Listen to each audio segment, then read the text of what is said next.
कांग्रेस ने जब भी नागपुर में रैली की तो अंग्रेज के विरोध की भी रैली थी 1920 में, जिसमें अंग्रेज के विरोध में असहकार आंदोलन का आगाज किया गया था।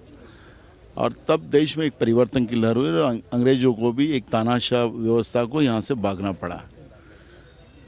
इंदिरा जी ने देश की और विशेष करके कांग्रेस अध्यक्ष जो बनी तो नागपुर से ही बनी, नागपुर से ही उनका आगाज हुआ था।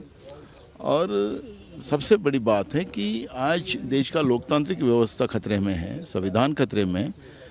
और ये जो स्थापना दिन 139वां हम जो मनाने जा रहे हैं, इसका एक बड़ा महत्व है, क्योंकि आज देश में जो तानाशाह सरकार है, जो लोकतांत्रिक व्यवस्था को ख़त्म करना चाहती है, देश की संवैधानिक व्यवस्था को ख़त्म करना चाहती है, कांग्रेस से कदापि सहन नहीं कर सकती। और जो हमारे केंद्रीय नेतृत्व ने जो हमको महाराष्ट्र में जो मौका दिया है, नागपुर में मौका दिया है, तो इस प्रोग्राम के माध्यम से देश में परिवर्तन की लहर दौड़ेगी। और जो कांग्रेस हमेशा भारत माँ के लिए जीता है, जो कांग्रेस हमेशा देश के संविधान के लिए जीता है और हमेशा इस देश के तिरंगे के लिए जीता है, तो उसमें कांग्रेस को सफलता मिलेगी। सर, कहा जा रहा है 10 लाख लोग आएंगे, कितनी ऊर्जा देखने को मिलेगी? देखो, ये मैंने आपको कहा कि ये परिवर्तन का माहौल यहाँ से जाएगा पूरे देश में, क्योंकि देश की मध्यवर्ती स्थल है। और जब देश के मध्यवर्ती स्थल में इस तरह का अगर माहौल बनता है तो देश में इसका माहौल जाएगा और परिवर्तन की लहर पूरे देश में फैलेंगी। हम तैयार हैं, हम तैयार है, तैयार हम, ऐसा स्लोगन।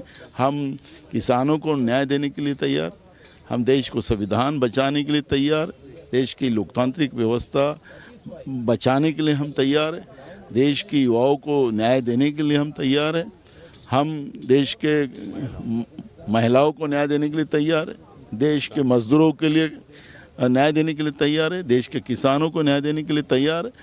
और ये सब व्यवस्था के लिए है तैयार हम। आखिरी सवाल, डोनेट फॉर देश जो है अभियान चला रही है कांग्रेस, आपने डोनेट किया, इस पे क्या?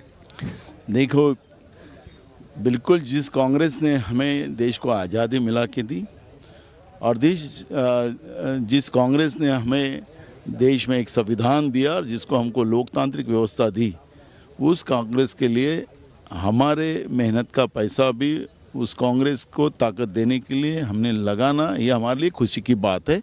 और इसलिए आपने देखा होगा कि जो केंद्रीय नेतृत्व में जो डिक्लेयर किया उसमें महाराष्ट्र अव्वल है और सबसे ज़्यादा महाराष्ट्र ही 1 नंबर में रहेगा। कांग्रेस को सबसे ज़्यादा डोनेट करने में महाराष्ट्र का हिस्सा रहेगा।